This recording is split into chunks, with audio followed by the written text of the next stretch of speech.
मांझी जी के आने से कम 40% लोग जो है एससी के लोग कटेंगे यहाँ से जाने से। हाँ, जाने से कटेंगे, क्योंकि वो भी तो किसी के सिंबल हैं, वो भी तो किसी के सिंबल हैं। ऐसा ही नहीं पार्टी खड़ा किए हैं, उनके जाने से 40% लोग कटेगा। लेकिन अशोक चौधरी तो बोल रहे हैं, अशोक चौधरी के बोलने से कोई फर्क नहीं पड़ता। अशोक चौधरी दलित नहीं, दलित के नेता नहीं है, उनको कोई दलित का नेता नहीं मानता है। अशोक चौधरी को नेता नहीं मानता है। अब बसपा को लेके क्या सोचते हैं? बसपा के लेकर सोच है कि बसपा अगर सही ढंग से खड़ी होती है तो हमको लगता है कि 90% बसपा के साथ लोग हो जाएंगे। 90% कौन? महादलित, दलित। बिहार के 90% दलित बसपा के साथ? हाँ, बसपा के साथ हो सकते हैं। मैं न्यूट्रल पॉइंट की बात कर रहा हूँ, मैं बसपा का आदमी नहीं हूँ, लेकिन बसपा का अगर सही रवैया ठीक ढंग से रहा तो खोज रहा है, अगुआ खोज रहा है। दलित समाज अगुआ खोज रहा है, उसका कोई अगुआ ही नहीं है। विकल्पहीन हो गया। विकल्पहीन हो गया है इस बिहार में, क्या पूरे भारत में विकल्पहीन है? कोई अगुआ नहीं दिखाई दे रहा है। तो बसपा के पास विकल्प है दलित का? बसपा के पास विकल्प है कि मेहनत करे, किसी को आगे लाए, अपना प्रोडक्ट करे कि हम कुछ ये प्रधानमंत्री बनाएंगे, ये मुख्यमंत्री बनाएंगे। अगर लगेगा कि लोग मेरे हित की बात कर रहा है तो हम उनके साथ हैं। हाँ, यानी बसपा के अच्छे दिन आ सकते हैं। अच्छे दिन आ सकते हैं, निश्चित। ये भी कहते हैं कि बसपा बीजेपी की बी टीम है। नहीं, ऐसा कहा ललन सिंह बोल रहे थे इसी पार्टी। ललन सिंह बोल सकते हैं और बहुत सारे लोग बोल सकते हैं, लेकिन ऐसा कुछ बात नहीं है। आपका क्या नाम है भैया? जी, मेरा नाम कामेश्वर कुमार है, राष्ट्रीय बौद्ध महासभा का प्रदेश अध्यक्ष। यहाँ जदयू में कुछ नहीं, ऐसे मित्र लोग हैं, घूमने फिरने आ जाते हैं। अच्छा, नीतीश कुमार दलितों के लिए कुछ काम किए हैं? दलितों के लिए जब काम किए होंगे तब किए होंगे, लेकिन अभी तो कुछ दिखाई नहीं दे रहा है। अभी तो कुछ नहीं दिखाई दे रहा है। ये केवल जो है राजनीति हो रहा है दलितों के साथ। चाहे जो भी दलित की बात करती है, अनुसूचित जाति की बात करती है, केवल राजनीति होता है। उनके दिलों में जगह नहीं है दलित के लिए, न कोई व्यवस्था है। केवल फॉर्मेलिटी अदा किया जाता है। बाबा साहब को भी बहुत लंबे चौड़े बाबा साहब के जन्मदिन मनाई जाती है, वो केवल एक सिंबल बना करके वोट लेने की बात की जाती है, कोई भी पार्टी कर रहा हो। हम तो यही जानते हैं। लेकिन जहां अगर कुछ करने की बात आती है, आपने सही कहा कि 7 वर्षों से अगर अनुसूचित जाति आयोग भंग है, उसी का जो है अध्यक्ष जो है खाद्य आयोग में अध्यक्ष बने हुए हैं, और यहाँ रहते थे तो कहते थे कि हम जो है इसके लिए जान गंवा देंगे। आज काहे नहीं जान गंवा रहे हैं? आज काहे नहीं जान गंवा रहे हैं?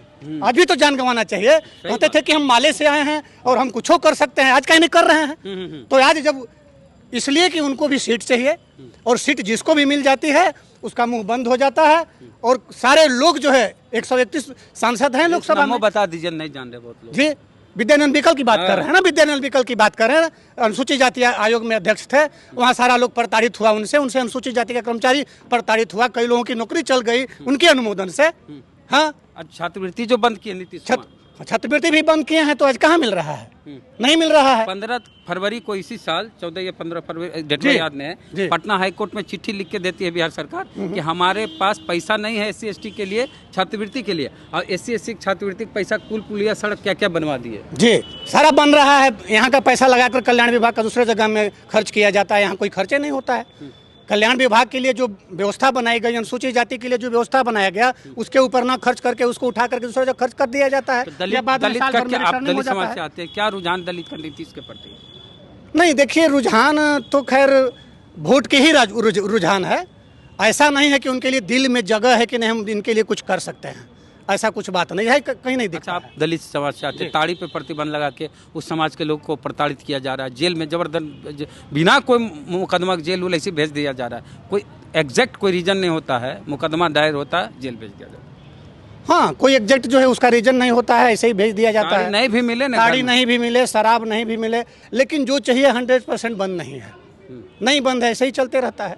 हाँ, तो मांझी जी चल गए, इसका कितना इम्पैक्ट होगा? इसका इम्पैक्ट होगा। मांझी जी के आने से कम 40% लोग जो है SC के लोग कटेंगे यहाँ से जाने से। हाँ, जाने से कटेंगे, क्योंकि वो भी तो किसी के सिंबल हैं, वो भी तो किसी के सिंबल हैं। ऐसा ही नहीं पार्टी खड़ा किए हैं, उनके जाने से 40% लोग कटेगा। लेकिन अशोक चौधरी तो बोल रहे हैं, अशोक चौधरी के बोलने से कोई फर्क नहीं पड़ता। अशोक चौधरी दलित के नेता नहीं है, उनको कोई दलित का नेता नहीं मानता है। अशोक चौधरी को नेता नहीं मानता है। अशोक चौधरी को दलित का कोई नेता SC ST का नहीं मानता है। दलित के नाम पर, महादलित के नाम पर मैं जो कह रहा हूँ वो बातें सत्य है कि उनको नेता नहीं मानता है। नहीं मानता? नहीं। और कौन बचे थे महागठबंधन? अभी बिहार में कोई इनका मैंने अनुसूचित जाति का कोई नेता ही नहीं है। चिराग पासवान भी नहीं, वो तो जाति पासवान की राजनीति करते हैं। और मोदी जी को लेकर क्या? मोदी जी को लेकर तो बाकी साफ है, 90% महादलित जो है मोदी जी के साथ नहीं है। उनको ये समाज को लेके जो चलेगा उनके साथ वो हो जाएंगे। अब बसपा को लेके क्या सोचते हैं? बसपा के लेकर सोच ये है कि बसपा अगर सही ढंग से खड़ी होती है तो हमको लगता है कि 90% बसपा के साथ लोग हो जाएंगे। 90% कौन? महादलित, दलित। बिहार के 90% दलित बसपा के साथ? हाँ, बसपा के साथ हो सकते हैं। मैं न्यूट्रल पॉइंट की बात कर रहा हूँ। मैं बसपा का आदमी नहीं हूँ, लेकिन बसपा का अगर सही रवैया ठीक ढंग से रहा तो खोज रहा है, अगुआ खोज रहा है। दलित समाज अगुआ खोज रहा है, उसका कोई अगुआ ही नहीं है।